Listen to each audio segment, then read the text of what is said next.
Hello guys, এবার চাকরি যাবে প্রাইমারির 32,000 শিক্ষকের। এসএসসির পর ফের একই পথে হাঁটতে চলেছে হাইকোর্ট। এসএসসির মতো 2014 সালে প্রাথমিক নিয়োগ প্রক্রিয়ায় ব্যাপক দুর্নীতির কথা আদালতে জানালো সিবিআই। প্রাইমারিতে টিচার্স ট্রেনিং কলেজের আড়ালে টাকার বিনিময়ে বিক্রি করা হয়েছে যোগ্যদের চাকরি। সিবিআইয়ের দাবি, এই প্রাইমারি দুর্নীতির চক্রে পান্ডা ছিলেন all Bengal teachers training achievers association. তো গাইস, ভিডিওটি শেষ পর্যন্ত দেখার জন্য অনুরোধ রইল। আর গাইস, আপনাদের মনে যদি কোনো ডাউট থেকে থাকে আমি সন্দীপ আপনাদেরকে বুঝিয়ে দেবো। তো গাইস, ভিডিওটি শেষ পর্যন্ত দেখতে থাকুন। নিয়োগ দুর্নীতি নিয়ে তোলপাড় রাজ্য।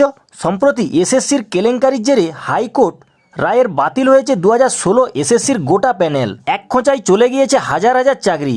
যোগ্য অযোগ্য মিলিয়ে চাকরি হারা 25,753 জন। হাইকোর্টের এই রায়ের বিরোধিতা করে সুপ্রিম কোর্টের দ্বারস্থ হয়েছে রাজ্য। সর্বোচ্চ আদালতে চলেছে মামলার শুনানি।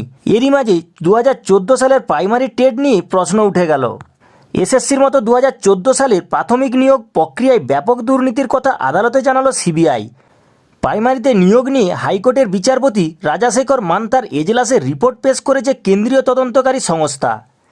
সিবিআইয়ের পেশ করা রিপোর্টে বলা হয়েছে, এসএসসির মতো প্রাথমিকেও তেদাদের বিক্রি হয়েছে চাকরি, টাকার বিনিময়ে চলছে দুর্নীতি। সম্প্রতি এই নিয়ে কলকাতা হাইকোর্টে রিপোর্ট জমা করে সিবিআই জানিয়েছে, প্রাইমারিতে টিচার্স ট্রেনিং কলেজের আড়ালে টাকার বিনিময়ে বিক্রি করা হয়েছে যোগ্যদের চাকরি। মূলত ডিএলইডি কলেজগুলির উপর ভর করে চলছে চাকরি বিক্রির চক্র। এদিন বিচারপতি মান্তার এজলাসে রিপোর্টের পেশ করে প্রাইমারি নিয়োগ দুর্নীতির চক্র খোলসা করে সিবিআই। সিবিআইয়ের দাবি, এই প্রাইমারি দুর্নীতির চক্রের পান্ডা ছিলেন all Bengal teachers training achievers association. এর প্রাক্তন প্রেসিডেন্ট নিয়োগ দুর্নীতিতে ধৃত তাপস মণ্ডল। বহু কলেজের মালিকানা ছিল তার অধীনে।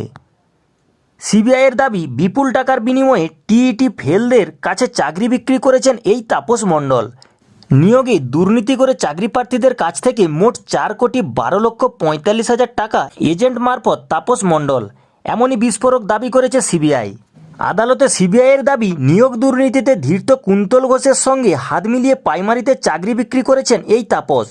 এই বিষয়ে উল্লেখ করে রিপোর্টে সিবিআই জানিয়েছে, চাকরি বিক্রির ক্ষেত্রে তাপস এবং কুন্তল ঘোষের যোগসূত্র মিলেছে। সিবিআই জানিয়েছে, পরীক্ষা হওয়ার আগেই চাকরি বিক্রি হয়ে যায়। যারা টাকা দিয়েছিলেন তাদের সাদা খাতা জমা দিতে নির্দেশ দিয়েছিল এই তাপস কুন্তলরা। সাদা খাতা জমা দিয়েই চাকরি পেয়েছেন তারা। এদিন রিপোর্ট পেশ করে সিবিআই জানায়, 2014 সালের প্রাথমিক টেটের ভিত্তিতে যে 32,000 শিক্ষক নিয়োগ করা হয়েছিল, তাদের অনেকেই টাকার বিনিময়ে চাকরি পেয়েছেন। এদিন সিবিআইয়ের পেশ করা রিপোর্ট দেখে বিচারপতি মান্থার প্রশ্ন, রাজ্য প্রাইমারি শিক্ষা সংসদের পক্ষে কি যোগ্য অযোগ্যদের বেছে নেওয়া সম্ভব? প্রাথমিক শিক্ষা সংসদের কাছে বিচারপতি মান্থা জানতে চেয়েছেন, প্যানেল থেকে যোগ্য ও অযোগ্যদের আলাদা করা সম্ভব কিনা। যদি সম্ভব না হয়, তাহলে এসএসসির মতো 2014 সালে 32,000 প্রাথমিক শিক্ষকের গোটা প্যানেলটাই বাতিল করে দিতে পারে হাইকোর্ট।